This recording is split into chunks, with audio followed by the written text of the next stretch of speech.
Listen, sports are inherently not fair, okay? Some teams are gonna have better coaches and players. It's not Georgia and Alabama's fault that they're just consistently better than you. I'm gonna snort some cayenne pepper up my nose.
Yeah, that's right, it's me, Uncle Lou, and I'm live for you on LouTube today, so thanks for watching. I really appreciate it also. And two, back today with another one of these way too early scheduled preview and prediction videos. Up today, the barn. Before we get started, quick announcement here. We're going to do the live show again tonight at 10 p.m. Eastern. Tuesday, Thursday nights, 10 p.m. Eastern. That's when we do that live show. I take phone calls from you guys. We have a pretty good time on there. And was it this past no, it was last Thursday, right? Had a barner call in. You know what? This is what it's like trying to talk football with a barner. Huh? Yeah, generally speaking, I mean, this group of people make no sense at all. I don't know why I expect any different from a group of inbreeds like the barn. But anyway, subscribe to the channel if you're not already. I post college football videos almost every single day of the year. Some of them are even watchable. Whether this one is or not, I'm not too sure. But we are going to talk about Auburn today. Going to do it the same way we've been doing it. So let's get started. All right, here we go. We're going to wrap up 2018 before we take a look at the 2019 schedule. And the goal of these videos is to try to come up with a best case, worst case scenario for, in this case, Auburn for 2019. Now, I do a series of preview videos in the summer where I get way more specific and I'll pick an actual record for each team and wins and losses on every single game. This is sort of a brief summary really of that video. I'm not going to give you exact wins and losses here, but I will give you what I expect to be maybe a best case scenario in terms of record for Auburn and a worst case. Let's wrap up 2018 first though. Of course, you went 8-5, 3-5 in the SEC, disappointing after what you did in 2017. Capped your season off with a Music City Bowl victory over Purdue. Congratulations on that. Gus Malzahn, still on the hot seat. This guy stays on the hot seat lately, the last several years, right? Most people agree he would have been fired already was it not for this huge, ridiculous contract that Auburn gave him at the end of the 2017 season. Of course, they had a couple of boneheaded losses in 17. People were ready to fire him. Turns around at the end of the year, beats Georgia. Then a couple of weeks later, beats Alabama. More on that in a minute. Yeah, in terms of it being a couple of weeks later. Stay tuned. Yep. The barn comes out and gives Gus this ridiculous raise and extension, right? Beats Georgia, beats Auburn, makes it the SEC title game, gets absolutely obliterated by my Georgia Bulldogs in the SEC title game, loses the bowl game to Central Florida. Auburn gives the guy a raise to $7 million a year for 7 years, so basically a $50 million contract. Then turn around 8 months later, last October, they're looking to fire the guy. They can't afford the buyout. So you made that bed, you got to sleep in it, you're stuck with this guy. Now, I have a feeling if things go sideways in 19, you may find the money to get rid of him. We'll see if that is, we'll see if that's possible when we look at the 2019 schedule. If things go bad, we'll see. Took a step back last year. The offense was just terrible. Any Gus Malzahn coached team, right, needs to have a good offense. He's an offensive guy. He has sort of his own unique sort of offensive system. And when that system is clicking and they have a really good quarterback that can master that system and run it well, we've seen Auburn's offense succeed. When they don't, they have looked really, really bad. And that was the case last year with Auburn's offense. Their offensive line was absolutely terrible. One of the worst in the SEC, probably behind Tennessee's. And for the first time in like 8 or 9 years, Auburn didn't manage a 1,000-yard rusher. You lose Stid Baloney, he's gone. He was an okay quarterback. He probably had a better year in 17 than he had in 18. Some of that can be attributed to the offensive line, I think. But never really got Auburn to where they thought he would get them. But that's sort of a theme with Auburn fan, right? Every quarterback Auburn has had since Cam Newton has been about to win the Heisman. I've been over the list 100 times, but Jeremy Johnson, John Franklin III, Jared Stid Baloney, every single QB they have, Auburn crowns this guy Heisman winner every offseason. And never fear, Barner. You got a couple of quarterbacks this year that you're already saying are going to win the Heisman too. More on them in a minute. So let's talk about your quarterback situation, okay? Stid Baloney gone. The only guy on your roster with any experience, other than Stid Baloney, and he's gone, Malik Willis. 5 of 7 last year for 24 yards. So you're hurting experience-wise at the quarterback position. You do have some talent, I will admit, though. Joey Gatewood, very highly recruited, and of course, Bo Nix comes in this year as a true freshman.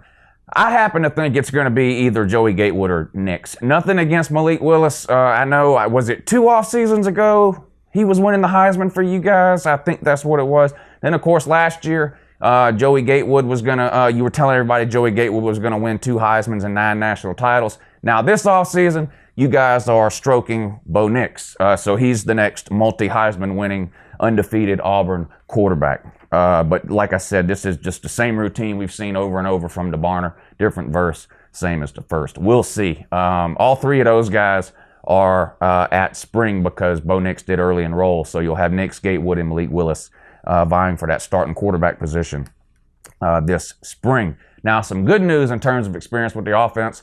Your offensive line was terrible last year, but you get all of those guys back this year, and they're all seniors. Auburn's projected, or at least going into the spring, their starting 5 offensive linemen are all seniors. A couple of them may be good enough to make it to the NFL one day. They had one maybe could have went after his junior year. But anyway, I think the offensive line will be a lot better in 2019 than what it was in 2018. Do I think it'll be one of the best in the SEC?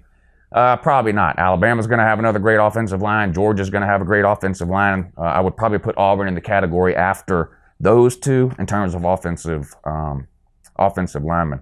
You went from 26th in America in rushing in 2017 when you won the West to 68th in 2018 when you went 3-5 in the SEC. That's what you'll be looking to fix. Combination of improved offensive line play, better production, and really... I don't even want to say better production because this guy, this nitwit Booby Whitlow. No, I'm not even going to. This guy Whitlow, 780 yards last year, so not a bad year. The problem is you had no second guy to go to. He was it. Now this year, Cam Martin, you got him back this year. Freshman DJ Williams comes in. You need a second guy, in my opinion, in the SEC. We've seen DeBarner stumble over this in years past. They get this Carrie Ann Johnson and Kim Petaway, these 2 running backs they had.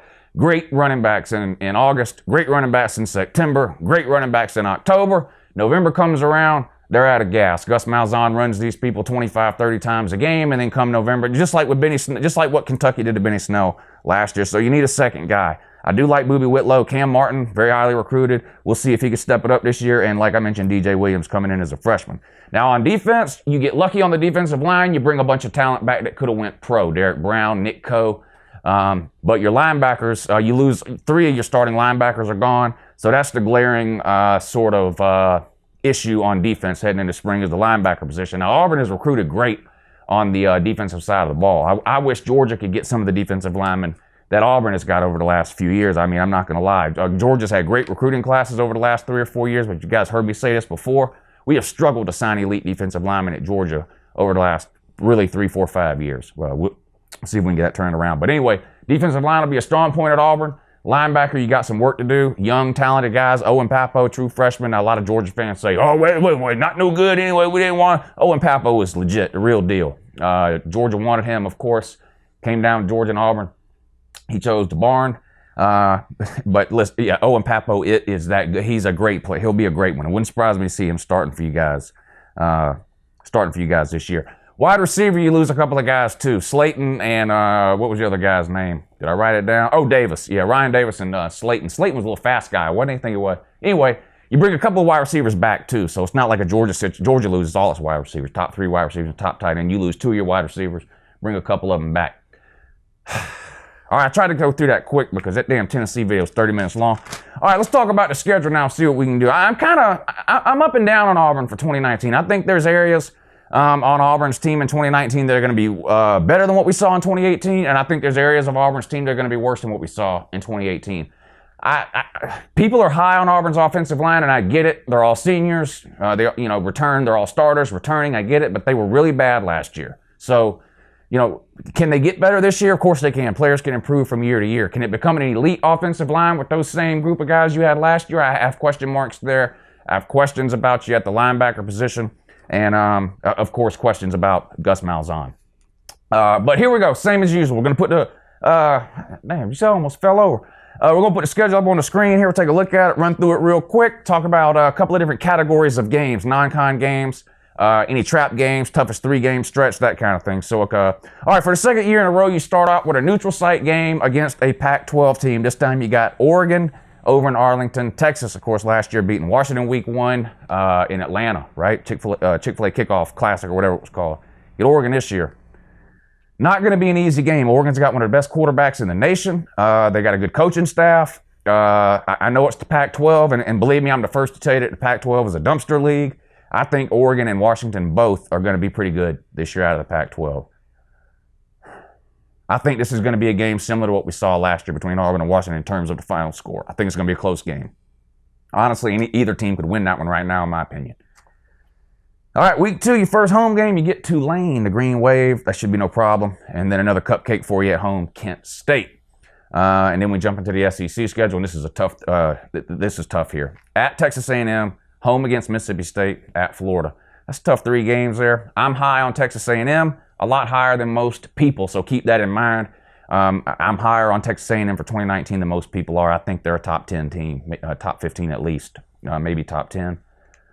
You got to play them there. Tough. Mississippi State, I think they take a step back this year. One would assume right now you're a better team than Mississippi State. You get them at home, most likely a win there, I guess. Then you got to go on the road at Florida, a team that's also going to be in the top 10, I think, when you play them. They're probably going to start the preseason top 10 or close, and I think by this point in the season they'll be top 10. Then you get your first of 2 bye weeks. I mentioned this in every one of these preview videos I've done, but everybody gets 2 bye weeks this year. Not a change or anything that the NCAA has done. It's just the way the calendar falls this year. Every team gets 2 bye weeks. Your first bye week kind of late in the season. You like to have it a little sooner. You play half your schedule before you get your first bye week. And then you got back-to-back road games at Arkansas, at LSU. Arkansas, of course, worst team in the SEC last year, them in Tennessee. Year 2 for Chad Morris there. They need a lot of help and a lot of work at Arkansas, though. I'm not convinced they're going to be to the level this year to compete with even an Auburn. One would assume, even though you have to play them there, that's most likely a win for you. Then you got to go on the road to LSU, another potential top 10 team. How many top 10 teams are you going to play? I don't think Oregon will be top 10 when you play them, but if Oregon beats you, I think Oregon could potentially move into the top 10 at some point in the season. Texas A&M could be top 10. Florida could be top 10. At LSU could be top 10.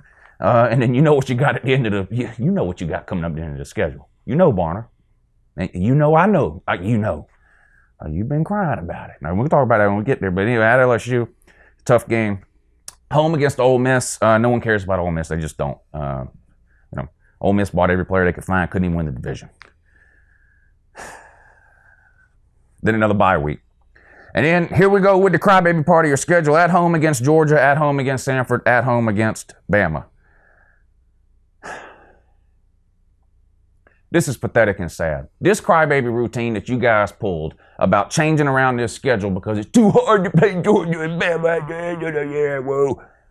I mean, you honestly ought to be absolutely embarrassed and ashamed of the way you acted, Auburn fan, the way your coach acted, your administration, and your school with this crybaby routine that you idiots pulled with this schedule. And you know, and I think I talked about this when it got announced a few weeks ago or whatever, but this is This is a symptom and a sign of a larger issue of things that are just wrong in general in 2019. Just this attitude of entitlement and this attitude of where everything has to be fair. Listen, sports are inherently not fair. Okay? Some teams are going to have better coaches and players. It's not Georgia and Alabama's fault that they're just consistently better than you. And crying about when you have to play them on the schedule is not the solution. It's that type of crybaby attitude that got your program to the point of not being able to compete with Georgia and Bama.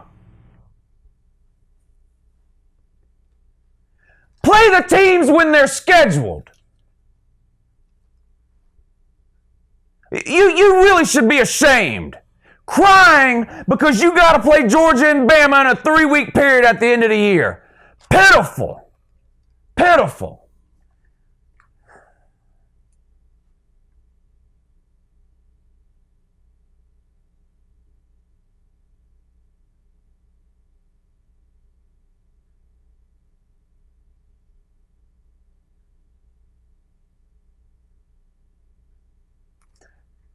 Best case 8-4. Worst case 5-7. E-I-E-I-O on that, Barner!